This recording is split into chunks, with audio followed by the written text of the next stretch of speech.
Media pembelajaran online. Selamat pagi, Namo Buddhaya. Untuk pembelajaran hari ini di pertemuan 3 kelas 11, materi kita masih 4 kebenaran mulia. Sebelumnya kita melakukan doa terlebih dahulu. Tangannya Anjali ya.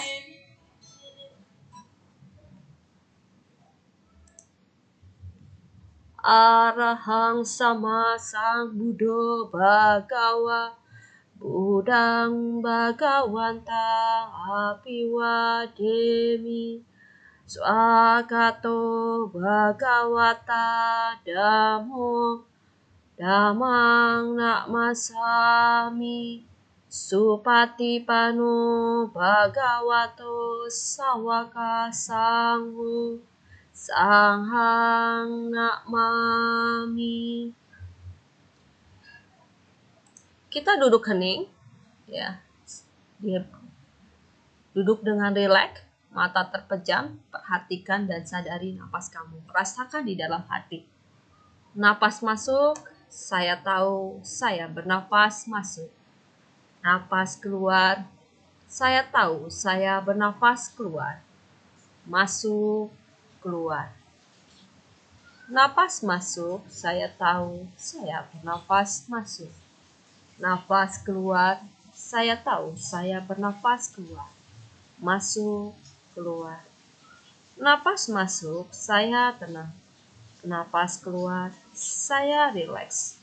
Tenang, rileks. Duduk hening, selesai. Kita tangannya Anjali ya. Terpujilah Tuhan Yang Maha Esa, para Buddha, para Bodhisattva, Mahasatwa. Aku belajar bukan untuk kesombongan dan keserakahan, tapi untuk mengikis kebodohanku. Semoga aku dapat belajar dengan baik dan benar. Semoga semua makhluk hidup berbahagia. Sadhu, sadhu, sadhu. Oke, kita lanjut ke materi kita ya. Materi pembelajarannya adalah sambil mendengarkan hujan rintik-rintik ya. Materi pembelajaran kita adalah tanha, nafsu keinginan dan hawa nafsu, atau hawa nafsu. Tujuan pembelajaran peserta didik memahami arti tanha, memahami jenis-jenis nibbana dan jalan mulia berunsur 8. Apakah kita boleh memiliki keinginan? Ya.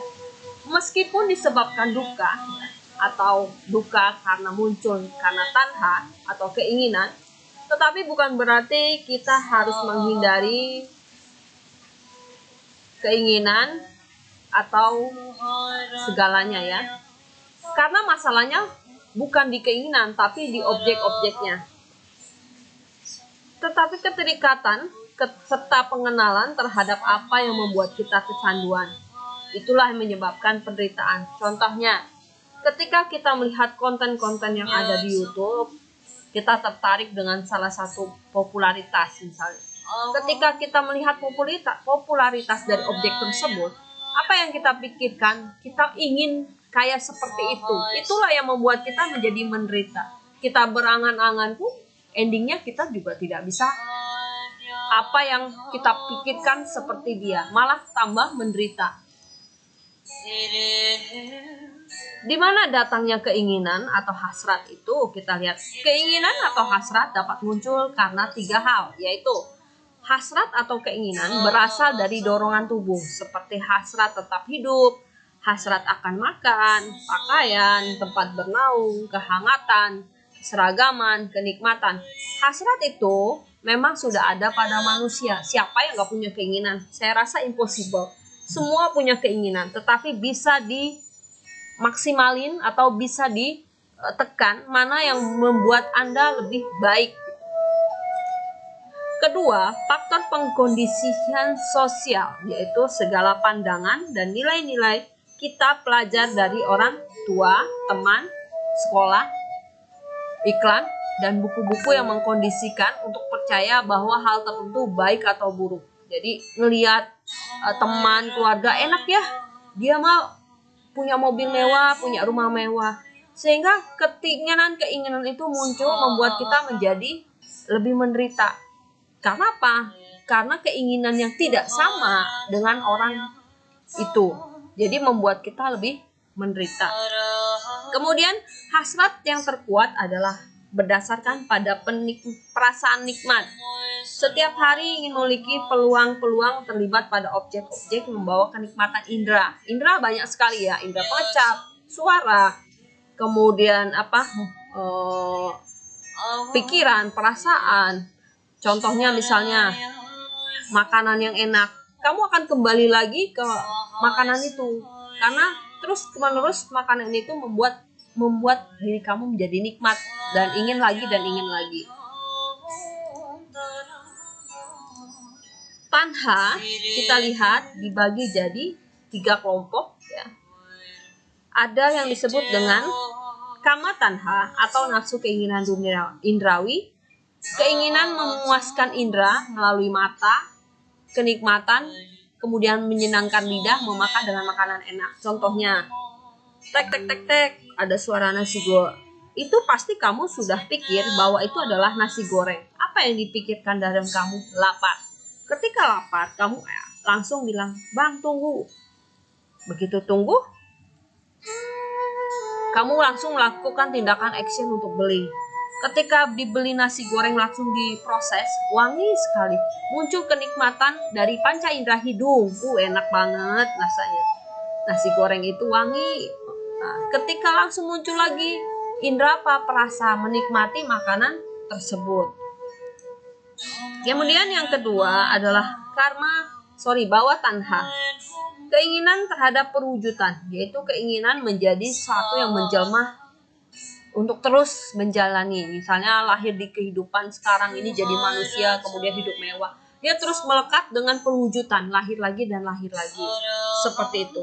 Yang terakhir adalah nafsu terhadap permusnahan diri atau wibawa tanha.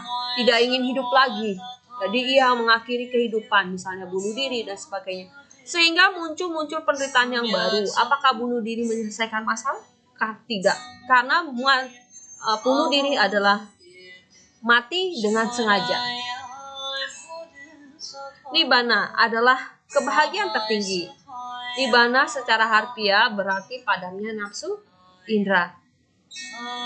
Nibbana bukanlah alam yang dapat dihuni, tetapi merupakan keadaan yang bisa direalisasi. Jadi itu ya pemahamannya.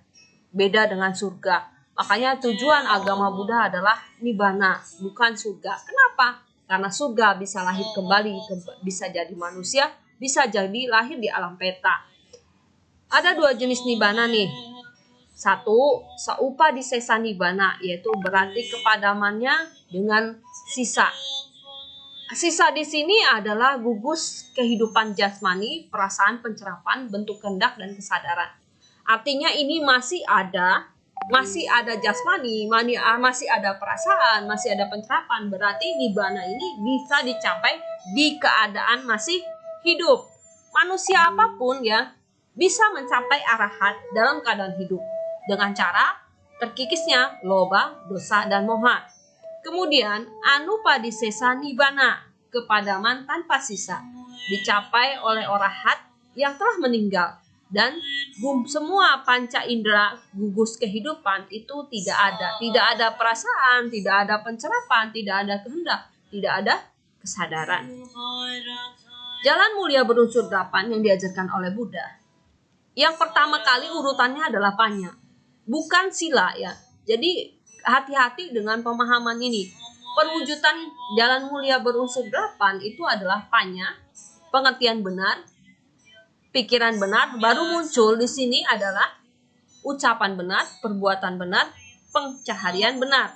Lanjut terakhir adalah di samadhi, daya upaya benar, perhatian benar, dan konsentrasi benar. Jalan mulia berunsur 8, kita lihat di sini, keterangannya adalah pengertian benar. Melihat sesuatu sebagaimana adanya sesuai dengan hukum karma. Benar dikatakan benar, salah dikatakan salah. Kemudian pikiran benar, berkenaan dengan pikiran benar, terbebas dari kekejaman yang diunsuri dari loba dosa moha. Artinya pikiran yang dipenuhi dengan positif. Kemudian ketiga adalah ucapan benar, harus jujur, tidak berdusta, berarti ucapan yang didasari dengan cinta kasih dan kasih sayang. Perbuatan benar yang keempat itu menghindari perbuatan 5 Pancasila Buddhis. Ya. Lanjut, kelima adalah penghidupan benar. Ya, meninggalkan kehidupan menjual makhluk-makhluk, ya, memperdagangkan yang tidak layak untuk dilakukan. Kemudian daya upaya benar mencegah hal yang buruk yang belum muncul. Jadi mencegah semoga pikirannya nggak muncul dengan yang negatif. Kemudian yang udah baik harus dilakukan dari sekarang. Kemudian perhatian benar yaitu mengamati dan sadar tentang tubuh, gerak-gerik tubuh.